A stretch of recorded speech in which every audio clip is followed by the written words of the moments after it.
اور اس وقت آپ کو براہ راست لیے چلتے ہیں، وزیر اعظم پاکستان عمران خان تقریب سے خطاب کر رہے ہیں۔ لیکن یہ جو بڑا پرانا صدیوں سے جرگہ سسٹم ہے، یہ فیصلے بھی مشاورت سے ہوتے ہیں سب، اور لوگ اپنی آزادی کے لیے لڑتے ہیں۔ اس لیے ہمیشہ یہاں اپنی آزادی کے لیے ان لوگوں نے جنگ لڑی، اور مسعود علاقوں نے سب سے زیادہ انگریز کے خلاف جنگ لڑی اور شہادتیں دی۔ اور دوسری یہ بھی ہم سب کو علم ہے کہ کشمیر میں جب ظلم ہو رہا تھا تو یہاں سے لوگ گئے، اور انہوں نے جو ٹھیک کہا، ابھی ملک صاحب نے صحیح کہا کہ یہاں سے لوگ گئے اور انہوں نے جان کی قربانیاں دی۔ اب سب سے پہلے تو میں اس چیز کا اعتراف کرتا ہوں کہ یہ جو آپ کے علاقے ہیں وہ سب سارے پاکستان سے پیچھے رہ چکے ہیں۔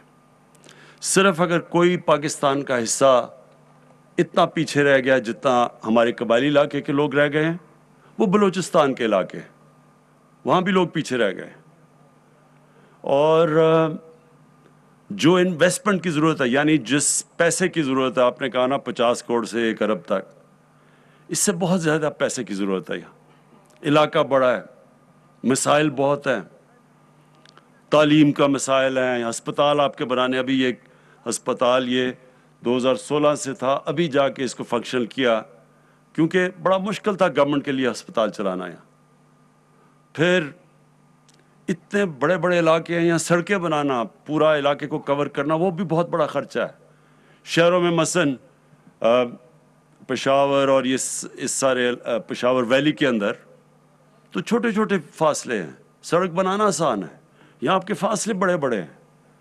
تو یہ علاقے میں پہلے تو اگر کوئی بھی آپ سے یہ وعدے کرے نا کہ میں سارے مسئلے حل کر دوں گا، وہ آپ سے سچ نہیں بول رہا، مشکل آپ کے حالات ہیں۔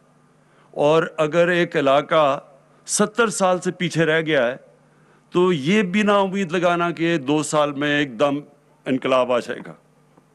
یہ تو میں تو آپ سے سچ بولوں گا، میں کوئی آپ سے ایسا وعدہ نہیں کروں گا جو پورا نہیں کر سکتا۔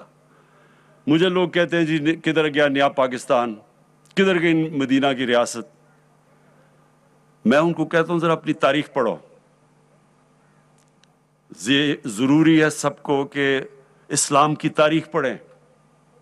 مدینہ کی ریاست جب بنی تھی تو کیا دنیا کے عظیم لیڈر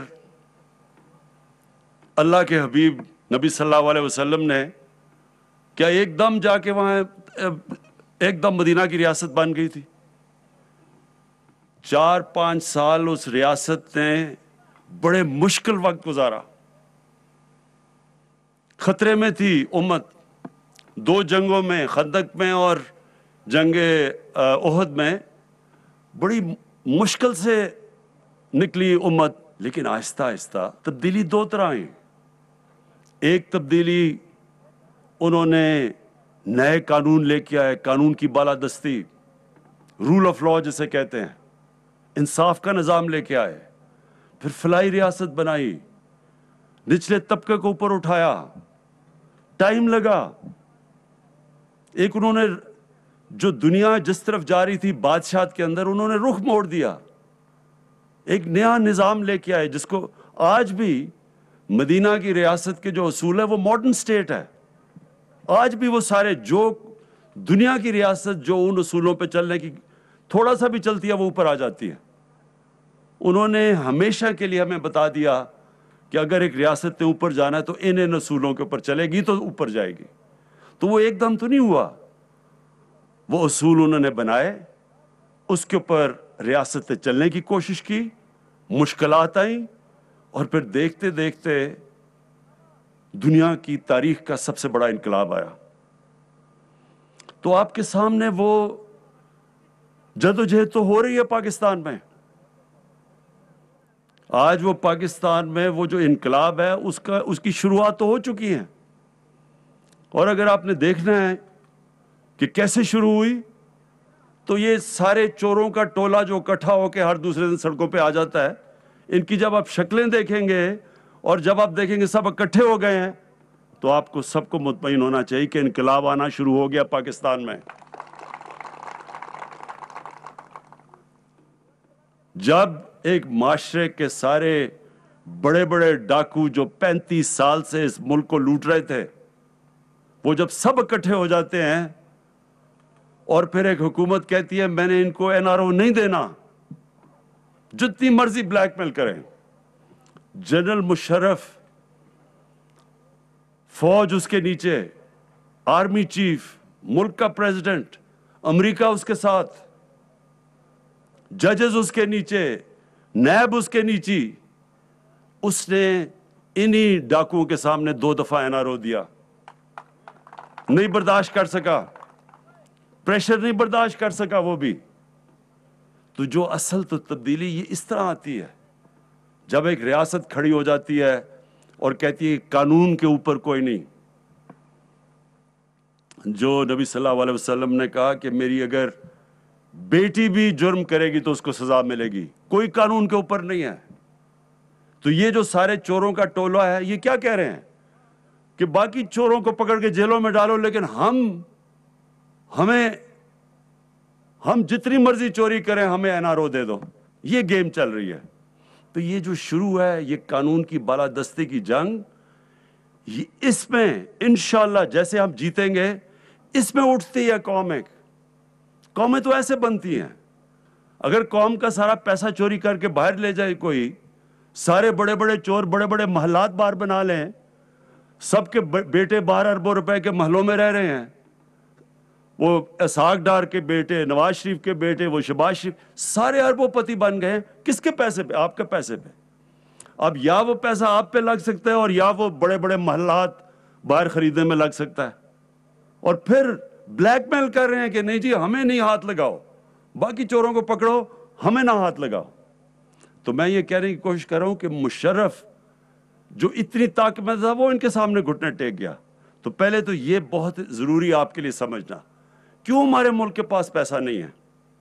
پیسہ اکٹھا کیسے ہو؟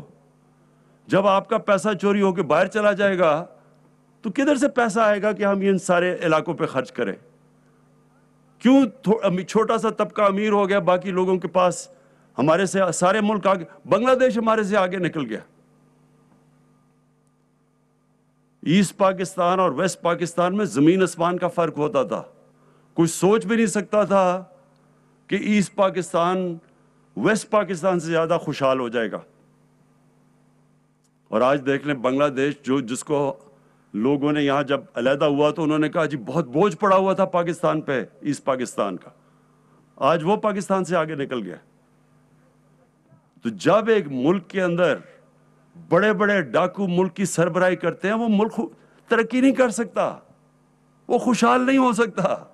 ایک آپ فیکٹری کے اوپر ایک ڈاکو کو بٹھا دے، آپ کی فیکٹری بیٹھ جائے گی، وہ اس کا دیوالیہ نکل جائے گا.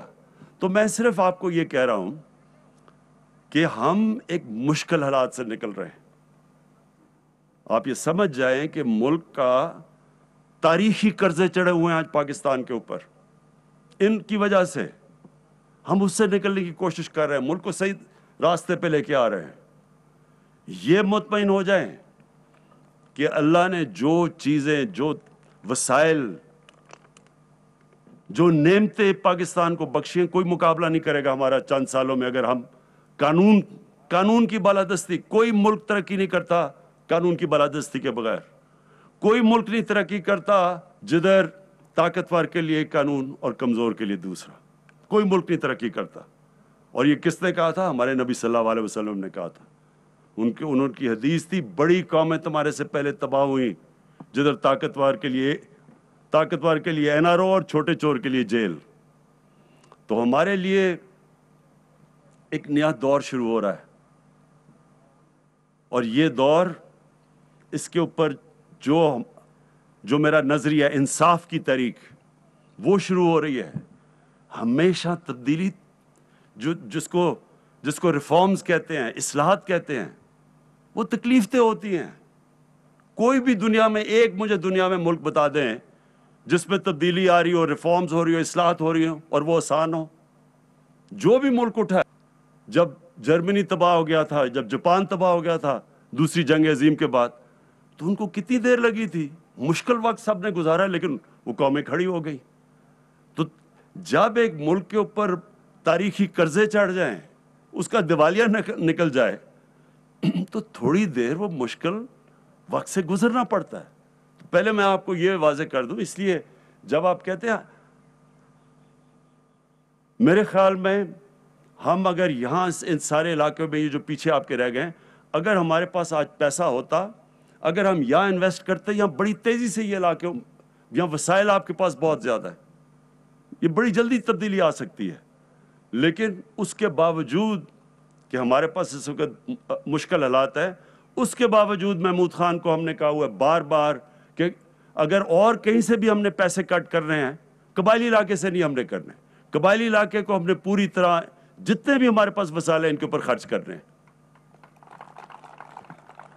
میں محمود خان کو لے کے اس لیے آیا ہوں کہ ان کو جو بھی ابھی آپ نے جو آسنامہ پڑھا, اس میں کئی چیزیں, مثلا آپ کے وہ کمپنسیشن دینی تھی, اس کا جو ٹوکنز دے رہے, جو کمپنسیشن, اس کے لیے محمود خان کو پتہ ہے.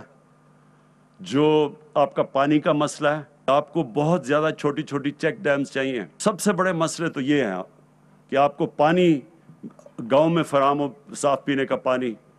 اس کے بعد جو آپ کی سڑکیں ہیں وہ تیسرے نمبر پہ آئیں گی.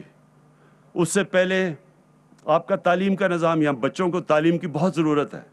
پھر ہمارا جو احساس پروگرام ہے, جو سب یہاں جو غربت کے نیچے لوگ ہیں, جو 70% آپ کے لوگ ہیں, وہ میں ڈاکٹر ثانیہ کو خاص لے کے آیا ہوں کہ احساس پروگرام میں نیچے تک سٹائپنڈز دیں, غریب گھرانوں کو قرضے دیں. پھر جو ہم جانور دیتے ہیں گھروں میں خواتین کو, تاکہ وہ اپنی آمدنی اوپر کریں, دودھ ہو گھر میں, یعنی مرغیاں, انڈے, یہ غریب گھرانوں کے لیے ہم نے یہ بھی پروگرام لے کے آیا ہوا ہے. اور جو کامیاب جوان جو آج ہم نے بڑے بڑے قرضے دیے ہیں, اس کے اندر وہ بھی یہ ساؤتھ وزیرستان میں سب سے زیادہ ہم دیں گے, کیونکہ یہاں آپ کا یوتھ سب سے زیادہ ہے اور بے روزگاری سب سے زیادہ ہے. تو ان کے لیے بھی آج جو پروگرام ہم نے لانچ کیا. اور پھر ایک اور فیصلہ کیا ہے ایجوکیشن سٹی کا, زمین بھی آ گئی ہے, اور یہ پختونخوا کی گورنمنٹ 5000 کنال کے اوپر پوری ایجوکیشن سٹی بنانے لگی ہے. یہاں سارے علاقے کے لوگوں کے لیے اب ہم وہ ہیلتھ انشورنس دے رہے ہیں, ہیلتھ کارڈ آپ کے لیے, ہر خاندان کے لیے, کہ کسی بھی ہسپتال میں جا کے 7 لاکھ روپے تک آپ کا مفت علاج ہو سکتا ہے. کوشش ہماری یہ ہے کہ جتنے بھی آپ کے بنیادی مسئلے ہیں وہ ہم حل کریں. جو آپ نے ابھی بات کی ڈسٹرکٹ کی, وہ تو میں جانتا ہوں کہ زمین کے لیے یہاں آپ کی کتنا پیار ہے اپنی زمین کے ساتھ, اور اس لیے میں نے محمود خان کو کہا کہ آپ کے ساتھ بیٹھ کے مشاورت کرے. کوئی فیصلہ آپ کی مشاورت کے بغیر نہیں ہوگا. جو بھی فیصلہ ہوگا, جب تک آپ مطمئن نہیں ہوں گے وہ ہم فیصلہ نہیں کریں گے. تو یہ اس کے اوپر بھی آپ مطمئن ہو جائیں. واضح کر دیتا ہوں کہ ہماری اس وقت پرائیورٹی ہے, ہم نے وزیرستان خاص طور پہ جدھر سب سے زیادہ تباہی ہوئی جنگ کی وجہ سے, اس لیے وزیرستان کو ہم نے سب سے زیادہ آگے رکھنا, اور پھر باقی سارے قبائلی علاقہ اور بلوچستان, اور خاص طور پہ جنوبی بلوچستان جو کہ پیچھے رہ گیا, اس کے اوپر میری حکومت کی سب سے زیادہ توجہ ہے. اور انشاءاللہ آپ کو یہ نظر آنا شروع ہوگا کہ جو اب ہم آپ کے لیے کام کر رہے ہیں, آپ کو نظر آئے گا کہ نیا وزیرستان بننے جا رہا ہے. شکریہ.